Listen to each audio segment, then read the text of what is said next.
You notice I have to bring the microphone way down from. I'm glad that you all are scattered out here, because otherwise it looks like we have a big crowd here. If everybody was sitting in the front, there'd only be 3 people, it would look like. So thank you for coming. And thank you very much for inviting me to come and speak today on the Arab-Israeli conflict. I will be presenting the Israeli side. Last week, I think Dr. Salib was here. It's interesting, he and I both are teaching at the continuing education part of UAH here. He teaches the Arab side, and I usually teach the Israeli side. So this, if you were here last week, I'm sure you're going to get the contrast of the other side of the same issues on there. There are still people who believe that the Arab-Israeli conflict is the cause of all the problems in the Middle East, and that solving that conflict will result in peace in the Middle East. Unfortunately, that idea is not true. If you consider the war between Iran and Iraq, the Iraq conquest of Kuwait, which resulted in Desert Storm, the Lebanese civil war, the Syrian civil war, the war in Libya, the fighting in Egypt, in Yemen, and a half a dozen other wars that are in Africa now that Muslims are involved in, you can see that none of these have anything to do with the Arab-Israeli conflict. Of course, we want that conflict to be resolved, but it will not change the 1,000-year hatred and conflict between the Sunnis, the Shias, the Alawites, and the Kurds. But I think if you want to understand the Arab-Israeli conflict today, you have to understand a little bit about the history of the conflict. Jews continuously lived in the Holy Land from the time of Moses and the Exodus until today. And in the year 66 and in the year, again, 135, when the Judeans revolted against the Romans, the Jewish population of the Holy Land was reduced drastically from approximately 2 million people to a couple of 10,000s of people. The Romans had killed and enslaved and exiled close to 2 million of the Judeans. And what was left from that time until modern time was roughly a few tens of thousands who lived in the Holy Land area. In the early 1900s, with the founding of modern Zionism, thousands of Jews started to migrate into the Holy Land area because of the persecution of Jews in Russia and in other European countries. Now, Zionism, as you know, is the idea of a homeland in Palestine for Jews who wish to escape persecution in other lands. The Zionist movement purchased land in Palestine from absentee Arab landlords who were most happy to sell the land because what they were selling was mostly swampland and arid scrub land. The Jews who came in to this land drained the swamp, irrigated the scrub land, and was able to build farms and industries on this land. As the Zionists brought in more Jews, they created towns, roads, farms, industries, hospitals, schools, and jobs for both the Arabs and the Jews. Now, before the Jews had moved in, the Arab population of the Holy Land had remained static for several centuries, mainly because there were no jobs for Arabs to come into that area for, and because the infant mortality rate in that area was so high that an Arab family would have to have 8 to 10 children in hopes that maybe 1 or 2 would survive to adulthood. As the Jewish population increased, so did the Arab population increase. As jobs were created and the infant mortality rate fell precipitously, as the Arabs now were able to obtain the services of Jewish doctors and hospitals. In 1917, the British, during World War I, conquered the Holy Land from the Turks.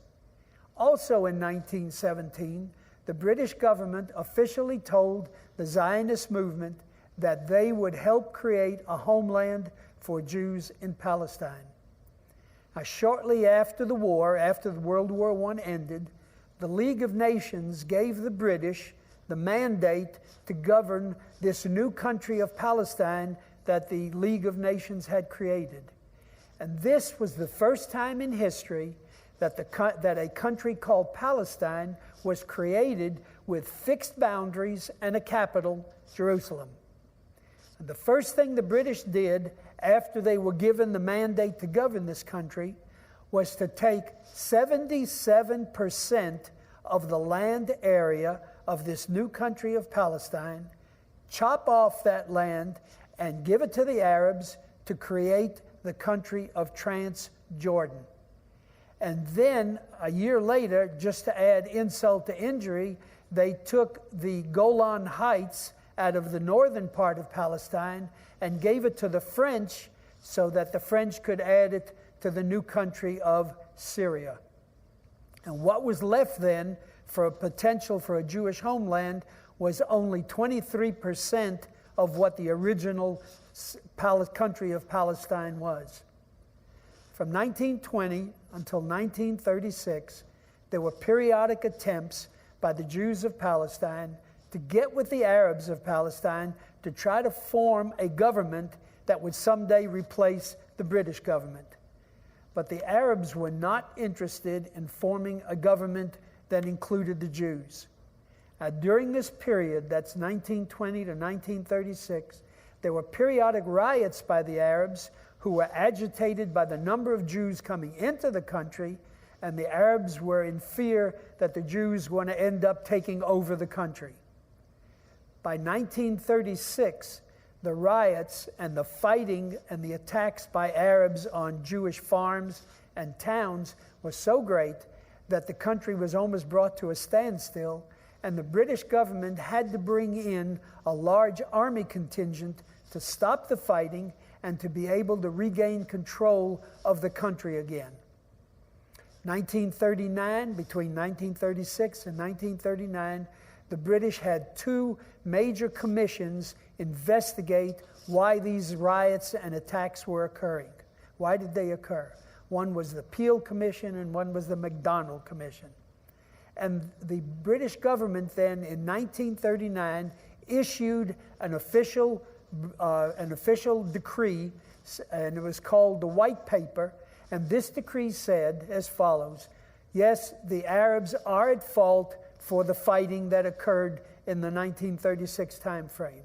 And to solve the problem and to make sure that there wasn't going to be any more of this fighting, what we're going to do is we are going to severely restrict the number of Jews who could immigrate into Palestine.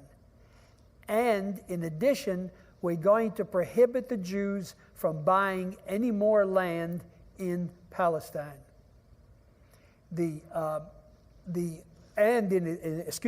addition to that, that policy was going to last for the next 10 years and would only change if the Arabs would agree to it. During 1939, you have to remember that the persecution of the Jews by the Nazis was in full swing. And anytime Jews tried to escape from Germany and get into Palestine so that they could be free, the British would turn them away and send them back. And in fact, even during and after World War II, when the extent and the horror of the Holocaust was known, when it was known that millions of Jews had been killed and that they had been many of them were in concentration camps and barely surviving, after the war, the British still would not change their policy and let any of these Jews from the concentration camps come into to this country of Palestine. And in fact, whenever they found any of them or caught them coming into the country, they interned them then, captured them, and interned them in internment camps in Cyprus or in North Africa. The following World War II, it became obvious to the Jews of Palestine that the British were, first of all, not going to ever allow any of the Holocaust survivors into the country. and they were certainly not going to live up to their agreement to create a homeland for Jews in Palestine.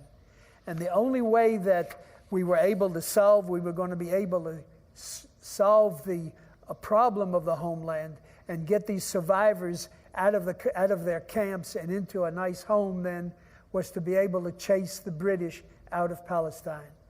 And so at the end of World War II, 1945, and continuing for the next 2 years into 1947, there were attacks on the British. The Jews of Palestine attacked British troops, British installations, and of course the death toll both in British and in Jewish people was starting to grow. By 1947, the British public and the British government was pretty well fed up with the cost of the war that they were encountering in Palestine, and also for the very bad publicity that they were receiving because they were not permitting Holocaust survivors into the country. The British went to the UN then in 1947 and said, help us, we need help in this area. And of course what they were asking for was for the United Nations to send troops to help the British put down the problems that they were having with the Jews in Palestine. But instead of getting the help that they wanted, the United Nations voted to partition the country of Palestine into an Arab section, a Jewish section, and the city of Jerusalem to be an international city governed by the United Nations. In this vote, in the partitioning, the Arabs were to receive 45% of the land, and the Jews were to get 55% of the land. But the Jewish part was divided into 3 sections. Each section was separated by an Arab land. And the Jews then were certainly not very happy with that. Not only that, but the majority of the 55% of the land that they got was desert land in the Negev desert. So while neither the Jews nor the Arabs were happy with that particular partitioning, the Jewish Agency, which represented the Jews of Palestine, said, that's probably the best deal we're going to get, and if we're ever going to get a homeland, we're going to have to accept this partitioning. And they did. They told the United Nations they would accept the partitioning, and they urged the countries that supported them to vote for it. The Arabs, on the other hand, flatly refused to accept the partitioning, and in fact, the Arab countries that surrounded Palestine said, as soon as the British leave Palestine, our armies are going to march in and we're going to wipe out the Jews of Palestine. The day after the UN vote, December the 1st, 1947, the day after the UN vote, the first attack by the Arabs on Jewish farms and Jewish towns occurred. And from that date until May the 15th of 1948, when the British were to leave, in that 5.5-month period of time, there was continuous small-scale fighting between the Jews and the Arabs of Palestine, who were supported by Arab volunteers who came in from other countries. During that 5.5-month period, the Arabs had surrounded and cut off Jerusalem, the new city of Jerusalem, completely isolated it so supplies would hardly be brought into that area. They captured a large complex of kibbutz, farms, that were south of Jerusalem in the area called Gush Etzion. And until really the middle of April of 1948, they were winning that war. No doubt about it, the Arabs were winning that war in the first phase of the war. The turning point was about the middle of April 1948. We didn't realize that was a turning point until later on when it was analyzed after the war was over. When did it change from the Arabs winning to the Jews being able to look like that they were starting to win the war? And that turned out to be about the middle of April 1948. The day that the British left, May the 15th, 1948, the state of Israel was declared, and that same day, 5 Arab armies attacked. The Egyptians attacked from the south. The Iraqis and the Jordanians, who, by the way, were armed by the British and led by British officers, they attacked from the east. The Syrians and the Lebanese attacked from the north, and the Palestinian Liberation Army, headed by Fawzi al-Qaqji, was also in the north fighting. Now, the fighting from that date, May the 15th, 1948, was continuous until December 30th, 1948, except for a couple of very short truces during that time that the UN was able to arrange. Now, by December of 1948, the Jordanians had captured the West Bank and the old city of Jerusalem. The Egyptians had captured the Gaza area, and the Israelis held all of the territory that had been allocated to them by the United Nations vote, and most of the territory that had been given to the Arabs. In January of 1949, the United Nations arranged an armistice, not a peace treaty, but an armistice between the Arab countries that had brought armies into Palestine and the Israelis. During the war, about 600,000 Palestinians fled the country and are considered to be refugees. Now, if you look at Arab writings, I don't like to use the word propaganda, but if you look at the Arabs' writings and speeches, they will tell you that all of those 600,000 refugees were created when the Israeli army forced those people to leave their homes. Unfortunately, or fortunately, that really is not the case. What happened was, how did the 600,000 Palestinians become refugees? Well, at the very beginning of the war, the more affluent Arabs who had homes in other countries or relatives in other countries, Arab countries, left because they decided they really didn't want to get involved in the fighting. And as soon as the Arab armies came in and wiped out the Jews, it would be easy for them to return to their homes in Palestine. The next largest group of refugees were created when the leadership of the countries surrounding Palestine told the people, the Arabs in Palestine, leave your homes, come into our other countries so that you won't be in the way when the Arab armies come in. We don't want you to be in the way. We don't want you to get hurt. So you leave your homes and come to our country, and as soon as the Arab armies wipe out the Jews, you can return back to your home. Another group of Arab refugees were created during wartime, just like right now there are Syrian refugees floating around, leaving Syria. Because when war comes to you, in many cases, the civilians want to get out of the way, so another group left. The last group was formed by, actually, when Israeli troops forced them to leave their villages. So there is a group, and that's true, there is a group that was forced to leave their villages by the Israeli army. And why were they forced to leave? Well, most of these villages were along the route between Tel Aviv and Jerusalem, and surrounded Jerusalem. Remember, I told you Jerusalem had been cut off by the Arabs during the early part of the war. It was surrounded and it couldn't be supplied. So as soon as the Israeli army would capture a village, they would force the people, a village along that road, they would force those villages to leave because they were afraid as they went to the next village, and if they left them there, they would be able to attack them from the rear. So there are a number of Arab refugees that actually were caused by the Israeli army forcing them out. But they are the much, much smaller group of the 600,000. Let me tell you some other things about the Arabs' refugee area. First of all, about 165,000 Arabs did not leave the country, and they stayed, and they became Israeli citizens. That number, that 165,000, is today 1.4 million Arabs who are Israeli citizens. Now, these Israeli citizens, the Arabs, they vote in elections. There are 3 Arab political parties. They have representatives in the Israeli parliament. There are a number of police chiefs and other municipal officers that are Arabs. A Supreme Court justice of the Israeli Supreme Court is an Arab.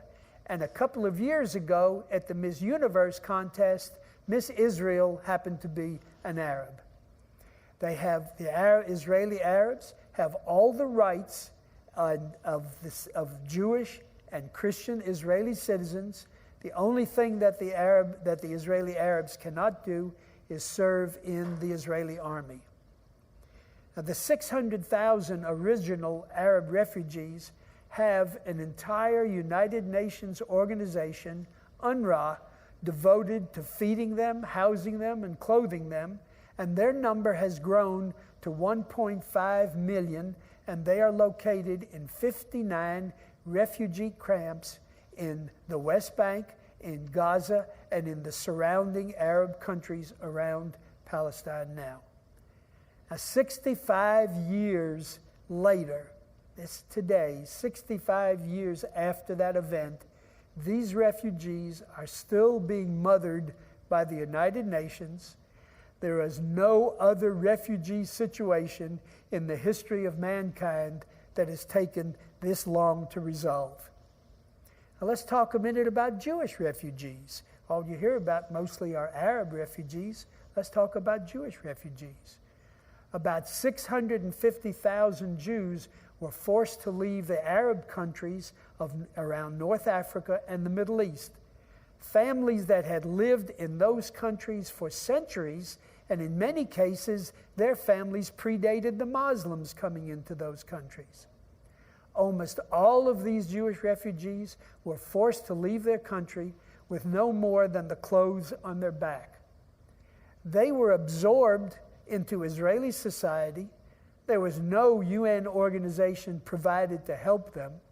They became Israeli citizens, or they settled in other friendly countries. Let's jump ahead to 1967. The Egyptian dictator Gamal Nasser moved large numbers of tanks and troops into the Israeli border. He blockaded the Israeli port of Eilat, which was their port on the Red Sea. He blockaded that, and he told the world in no uncertain terms that he was going to wipe out the Jews of Israel. And in June of 1967, Israel attacked Egypt, and in 6 days, they defeated the Egyptian army, the Syrian army, and when King Hussein of Jordan did not believe the Israelis when they told him, if you don't attack Israel, we won't attack any Jordanian property. He didn't believe them, he attacked, and as a result, Israel was able to capture the West Bank, the old city of Jerusalem, Gaza, the Sinai Peninsula, and the Golan Heights. Now, after that war, after the Six-Day War, Israel told the Arabs they would give back every single square meter of territory that they captured in the Six-Day War, except for the old city of Jerusalem, if the Arabs would sign a peace treaty with Israel. The Arabs got together in Khartoum, Sudan, and they came up with their 3 famous no's. There will be no recognition of Israel. There will be no negotiations, Israel. There will be no peace with Israel. Now, after the Six-Day War, the Palestinian leadership and many Palestinians fled into Jordan, where they established camps that not even the Jordanians were permitted to enter. It flew the Palestinian flag and not the Jordanian flag. And in 1970, when the Palestinians tried to overthrow the government of Jordan and they tried to assassinate King Hussein of Jordan, he attacked those camps in what is known as Black September. He killed more Palestinians than the Israelis ever did, and he chased them into Lebanon. The last war that the Israelis fought with an Arab regular army was in 1973, when the Egyptians and the Syrians coordinated a surprise attack on Israel. in a brilliant move. You have to admit it, it was a brilliant move. And they attacked on our holiest day of our year, Yom Kippur. The surprise attack and the coordination between the Egyptians and the Syrians came that close to forcing Israel to surrender. But in a great military maneuver by General Ariel Sharon, he crossed the Suez Canal and he cut off the supplies to the Egyptian Fifth Army and surrounded the army. And now the Egyptians were faced with the problem of they had not enough food, not enough armament, and they were surrounded by the Israelis. And there were 50,000 Egyptians there facing the fact that they would be killed by the Egyptians if they didn't surrender. The Egyptians decided to surrender, and the Israelis permitted those 50,000 Egyptians to cross back into Egypt. Now, President Nixon authorized the resupply of material because Israel had lost huge amounts of tanks, airplanes, and other weapons, and the president authorized the resupply of that, and the Israelis with that new material were able to defeat the Syrians and end the war. Now, Israel's losses in manpower during the Yom Kippur War, the war was about a month. In that month, Israel lost more men per capita than the United States did in 4 years of World War II. So that war has made an indelible effect and impact on Israel and on their thinking. Now, several years after the Yom Kippur War, Anwar Sadat, the president of Egypt, the one, by the way, who had come up with the idea of this brilliant attack on Israel, he came to Israel and signed a peace treaty with Israel. And Egypt got back the Sinai, Israel gave Egypt back the Sinai Peninsula after they signed the peace treaty. And shortly after that, Sadat was assassinated by the Muslim Brotherhood. A couple of years after that, King Hussein of Jordan signed a peace treaty with Israel. And when the Israelis offered to return the West Bank to him, he said, in essence, no thank you, I've had enough of the Palestinians. The Yom Kippur War was the last war that Israel fought against regular Arab armies. Unfortunately, when rockets were fired from Lebanon by Hezbollah, or rockets were fired into Israel by Hamas in Gaza, Israel was forced to go in and try to cut off and shut off the rocket attacks. And basically they were able to, although even today occasionally rockets are fired from Lebanon into Israel and from Gaza into Israel. A few years ago, about the year 2000, 2003, Israel had suffered from constant terrorist suicide bombers. The Palestinians decided the way to get the Israelis was to send suicide bombers in, who blew up themselves with buses, in eating establishments, in cars, and it ended up that over 500 Israelis were killed in about a 2.5 to 3 year period of time by these suicide bombers. Israel's response then was to build a security fence, 743 miles of fence that separate Israel from the West Bank. And while people complain about the fence, it turned out that the attacks have been reduced by over 95% by that fence. Let's talk about today's situation.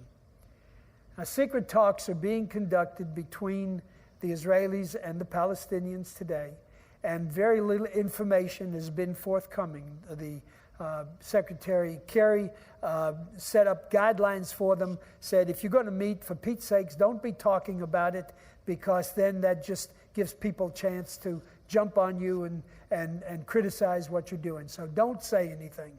So that's what's happening. But if we look at past experience or past negotiations, what do we think the issues are? Well, from the Palestinian side, we believe the four main issues, I'm sure there's 1,000 issues, but the four main issues that the Palestinians will be concerned with are the Jewish settlements, the Arab refugees, East Jerusalem, and the borders. What are the borders going to be? Israel has one main issue, and that's called security. Now let's take a look at those four. I'll briefly go over them with you.